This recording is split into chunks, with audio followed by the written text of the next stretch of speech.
देव की जय। बंदी छोड़ कबीर परमेश्वर जी की जय। बंदी छोड़ गरीबदास जी महाराज जी की जय। स्वामी राम देवानंद जी गुरु महाराज जी की जय हो।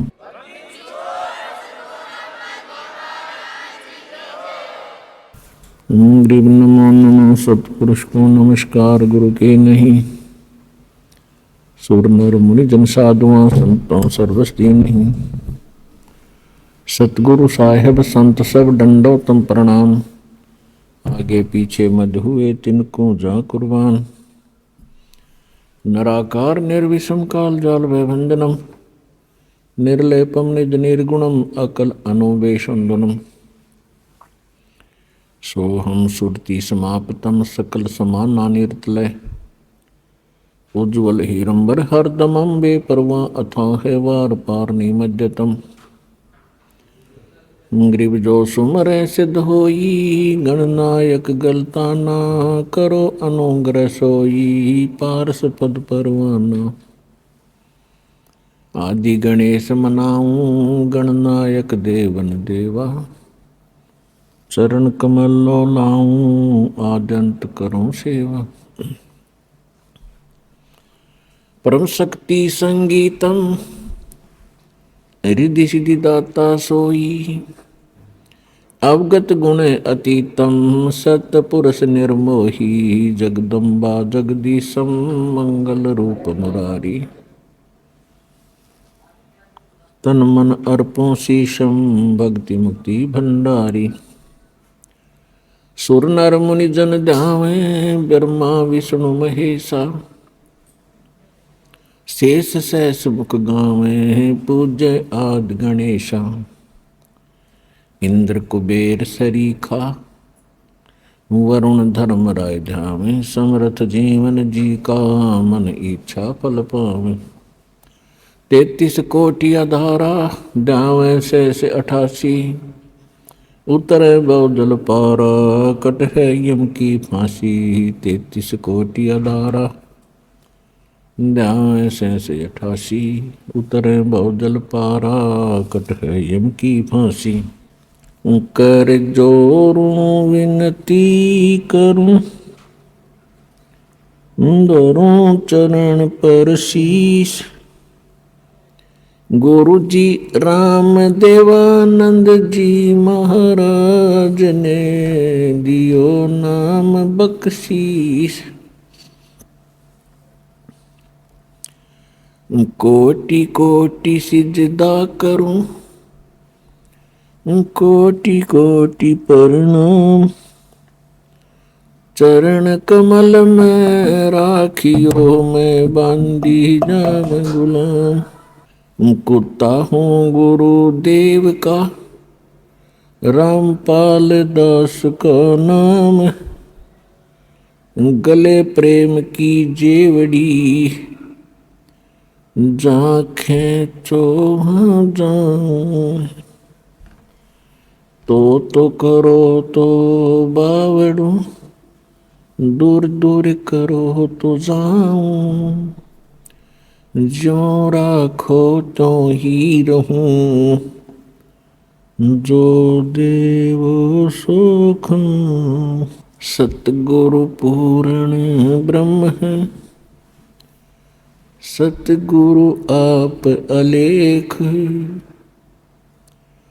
सतगुरु रमता राम है याम मीन नामेख। परम पिता परमात्मा पूर्ण ब्रह्म सर्व सृष्टि रचनहार कबीर देव कबीर साहिब जी की असीम रजा से आप सभी पुण्यात्माएं सत्संग सुनने के लिए सतलोक आश्रम बरवाला जिला हिसार हरियाणा के अंदर उपस्थित हुए। भक्ति मुक्ति के दाता सतगुरु ये भटकत प्राणी फिरंदा। उस साहिब के हुक्म बिना नहीं तरवर पात हिलंदा। ये संसार ये भक्तात्माएं मोक्ष मुक्ति के लिए बहुत से स्थानों पर जाते हैं, बहुत से संतों से संपर्क साधते हैं, दीक्षा लेते हैं, उनके विचार ज्ञान सुनते हैं। जिज्ञासु होते हैं और उनको जैसा भी कोई गुरु संत मिलता है, वो जैसा भी ज्ञान उसे बता देता है, वो उसको सत्य मानकर उनके द्वारा दिए गए सभी आध्यात्मिक क्रियाओं को करते रहते हैं। जब तक सतगुरु नहीं मिलते तब तक ये प्राणी मोक्ष प्राप्ति नहीं कर सकते और इस संसार के अंदर भी अपने दैनिक जीवन में भी कोई सुख अनुभव नहीं कर सकते। इसलिए कहा है कि भक्ति मुक्ति के दाता सतगुरु, ये भटकत प्राणी फिरंदा, उस साहिब के हुक्म बिना नहीं तरवर पात हिलंदा। भक्ति सतगुरु जी के पास ही होती है और भक्ति सही मिलेगी, सतगुरु पूरा मिलेगा और शेष मर्यादा में रहेगा, भक्ति करेगा तो मोक्ष सुनिश्चित है। इसमें कोई शंका करने की आवश्यकता नहीं। जब तक हमें सतगुरु नहीं मिलते और ये झूठे गुरुओं की से हम दीक्षा भी लेकर के साधना करते रहते, तो हमें परमात्मा से मिलने वाले वो लाभ प्राप्त नहीं होते जिनकी आशा लेकर के हम वहां जाते हैं। फिर कुछ दिन वहां जाते हैं तो फिर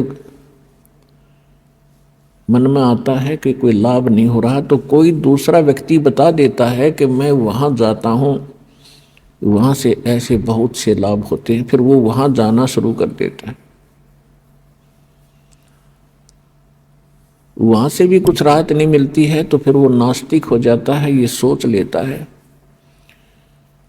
कि कोई भगवान नहीं और किसी के पास कोई ज्ञान नहीं, या तो वो उस कष्ट में मर ही जाता है या फिर नास्तिक होकर अपनी ही सूझबूझ से वो धनी होने की चेष्टा करता है, चोरी करने लगता है, रिश्वत लेता है, मिलावट करता है और ज्यादा कर्म बिगाड़ लेता है। तो परमात्मा ने स्वयं आकर के एक सतगुरु की भूमिका की और उन्होंने ये यथार्थ ज्ञान, यथार्थ भक्ति विधि और सभी क्रियाएं बताई और सभी परहेज बताए जो मर्यादाएं हमें रखनी अनिवार्य है एक भक्त को, तो वो सभी मर्यादाएं भी परमात्मा ने ही बताई। तो सतगुरु परमात्मा ही होता है या फिर परमात्मा का कृपा पात्र कोई संत विश्व में एकाध ही होता है। वर्तमान में एक ही होता है, विश्व में दो सतगुरु नहीं होते। तो कहने का भाव यह है कि जब परमात्मा सतगुरु की भूमिका करने आए थे सन 1398 से सन 1518 तक काशी शहर के अंदर एक जुलाहे के रूप में, एक सिंपल मैन के रूप में अपना दैनिक कार्य करके दिखाया। एक कृत्रिम परिवार था, कृत्रिम बनावटी। वो कैसा था कि परमात्मा सतलोक के अंदर रहते हैं। सतलोक वो स्थान है जिसको गीता अध्याय नंबर 18 के श्लोक नंबर 62 में कहा है कि अर्जुन, तू सर्वभाव से उस परमेश्वर की शरण में जा, उसकी कृपा से ही तू परम शांति को और शाश्वतम स्थानम यानी सनातन परम धाम को प्राप्त होगा। गीता ज्ञानदाता अपने से अन्य किसी परमेश्वर की शरण में जाने को कह रहा है। तो वो परमेश्वर सतलोक में, शाश्वत स्थान में, सनातन परम धाम में रहता है और वहां से वो चलकर आता है यहाँ संसार के अंदर अपनी ही जानकारी वो स्वयं बताने के लिए। तो इस लीला अनुसार परमात्मा सन 1398 में बनारस यानी काशी शहर के बाहर एक तालाब था, उसका नाम है लहर तारा तालाब। उसके अंदर कमल के फूल के ऊपर आकर विराजमान हुए, एक नवजात शिशु का रूप धारण किया। वहां से एक नीरू नीमा नाम के जुलाहा दंपत्ति थे, उनका कोई संतान नहीं थी। वो प्रतिदिन स्नान के लिए वहां जाया करते थे। जून का महीना था, पूर्णमासी का दिन, सुबह ब्रह्म मुहूर्त में वहां जब वो स्नान करने के लिए गए तो परमात्मा को वहां कमल के फूल पर एक बालक के रूप में उन्होंने प्राप्त किया, घर ले आए। परमात्मा ने 25 दिन तक कुछ भी आहार नहीं किया। माता पिता जो मुंह बोले माता पिता थे, यानी कृत्रिम परिवार था उनका, वो चिंतित हुए। फिर परमेश्वर की कृपा हुई, उनको प्रेरणा हुई और एक कुंवारी गाय लाई गई। कुंवारी गाय ने दूध दिया। उस कुंवारी गाय का दूध परमात्मा पिया करते थे बालक रूप में। ऋग्वेद मंडल नंबर 9 सूक्त नंबर 1 मंत्र 9 में यह प्रमाण है कि परमात्मा जब शिशु रूप धारण करके एक लीला करने आते हैं, उस समय उनकी परवरिश की लीला कुंवारी गायों के द्वारा होती है। और कबीर सागर के अंदर, ज्ञान सागर में ये प्रमाणित है कि परमात्मा 25 दिन तक कुछ आहार किया नहीं और तब उनको कुंवारी गाय उनके सामने लाई गई। कुंवारी गाय ने दूध दिया, उस दूध को परमात्मा पिया करते थे। एक तो ये सिद्ध होता जा रहा है कि हु इज गॉड, परमात्मा है कौन। जो वेदों को हम सत्य मानते हैं, वेद परमात्मा की महिमा से युक्त हैं, परमात्मा के गुणगान ही वेदों के अंदर लिखा गया है, भगवान का विधान बताया गया है। परमात्मा कैसी लीला करता है, कैसा है, कहाँ रहता है, उसके मिलने की विधि क्या है, यह हमारे सदग्रंथों में प्रमाणित है, विद्यमान है। तो उन्हीं सदग्रंथों से आज ये निष्कर्ष निकल रहा है, ये सच सामने आ रही है कि परमात्मा साकार है। इन वेदों के पढ़ने वाले आज तक हमें निराकार बताया करते थे। तेन खाक पड़ा वेद, अपना जीवन नाश किया प्रभुता के भूखों ने या माया के पुजारियों ने, और हमारे पूर्वजों को डबो दिया, भूत बनवा दिए, पशु बनवा दिए, गलत साधना करवा के। वो भोले भाले थे। ये संस्कृत के बोलने वाले गुरु गणे चतुर दिखाई देते थे। उन्होंने सोच लिया था कि बड़े विद्वान हैं, संस्कृत भाषा बहुत जानते हैं, सदग्रंथों को ठीक से जाना होगा, समझा होगा, लेकिन उनको कै ख भी पता नहीं था उन हमारे धर्म गुरुओं को, हमारे सदग्रंथों का, और ना उनका कोई अपना अनुभव था, जिस कारण से इन्होंने सारा ज्ञान उलट बता दिया। उस ज्ञान को सीधा करने में हमें कितना संघर्ष करना पड़ रहा है। 120 वर्ष परमात्मा रह के चले गए, किसी ने नहीं सुना वो क्या कहा करते थे। वो 600 वर्ष पहले बताया करते थे कि 3 देव की जो करते भक्ति उनकी कदे ना हो मुक्ति। और इसी बात का इतना भयंकर विरोध करवा दिया था धर्म गुरुओं ने। परमात्मा के साथ 100 सितम किए, ऐसे कैर ढाए, कलेजा मुंह को आता है उनकी लीलाओं को देखकर। वो हमारे लिए भटक रहे थे, हम उनके पीछे पड़ गए। तू जुलाहा है, तू धारणक है, क्या जाने भगवान के बारे में, तेने क्या पता सदग्रंथों का। जो परमात्मा ने 600 वर्ष पहले वो ज्ञान दिया था, वो लिपिबद्ध कर दिया गया आदरणीय धर्मदास साहिब जी के द्वारा। और आज वो ज्ञान जो भगवान बताया करते थे, आज हमारे सदग्रंथों में ज्यों का तो मिला।